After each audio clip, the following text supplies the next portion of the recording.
ওরা এত হারাম কামাইছে, এই হারামের টাকাগুলোরে বাঁচানোর জন্য তারা কন্টিনিউয়াসলি ইনভেস্টমেন্ট করতেছে। রূপগঞ্জেরটা আমি খুব স্ট্রংলি বলতে পারবো, চ্যালেঞ্জ দিয়ে বলতে পারবো। আমি প্রথমত বিএনপি এর যারা উপরে কর্মকর্তা যারা আছেন নাকি, আমি তাদের অবশ্যই আমি ধন্যবাদ জানাই যে আপনারা নারায়ণগঞ্জের কমিটি ভেঙে দিয়েছেন। তার পাশাপাশি আমি মিস্টার তারেক রহমান সাহেবকে আমি ধন্যবাদ জানাই যে আপনি কমিটি ভেঙেছেন।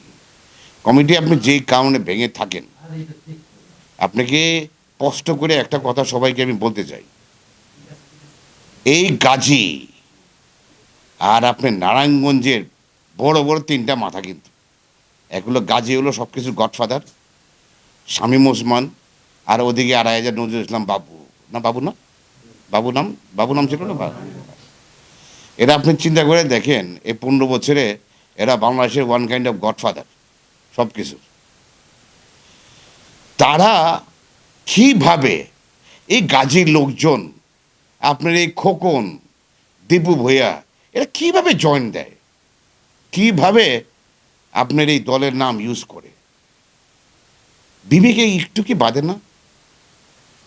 আপনারা 15 বছরে যুদ্ধ করছেন, অনেক জায়গায় আপনারা প্রাণ হানিয়েছেন, আপনারা জেল কাটছেন, বাড়িঘর হারাইছে যারা, এইসব লোকজনের দিকে কি আপনার তাকায় একটু মায়া হয় না? কিভাবে আপনার এই এই এই এই রূপগঞ্জে, নারায়ণগঞ্জে, মানে আমি বিশ্বাস করতে পারি না।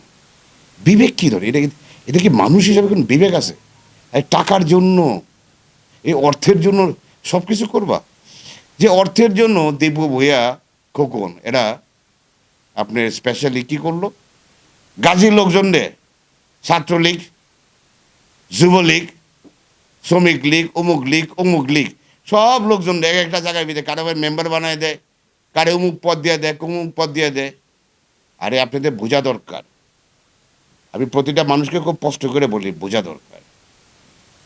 গাজী, আপনি এই দীপু ভূঁইয়া, খোকন, নারায়ণগঞ্জে যারা আছেন, মাথা যারা হবেন, এদের প্রচুর ইনভেস্টমেন্ট করতেছে। বিকজ ওরা এত হারাম কামাইছে, এই হারামের টাকাগুলোরে বাঁচানোর জন্য তারা কন্টিনিউয়াসলি ইনভেস্টমেন্ট করতেছে। রূপগঞ্জেরটা আমি খুব স্ট্রংলি বলতে পারবো, চ্যালেঞ্জ দিয়ে বলতে পারবো।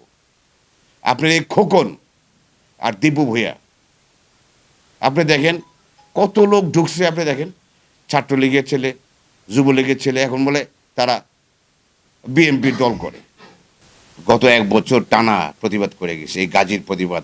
আপনার এই এই এই 16 বছরে গাজীর বিরুদ্ধে কথা বলার একজন লোক কিন্তু আপনি পান নাই, সারা বাংলাদেশে ছিল না।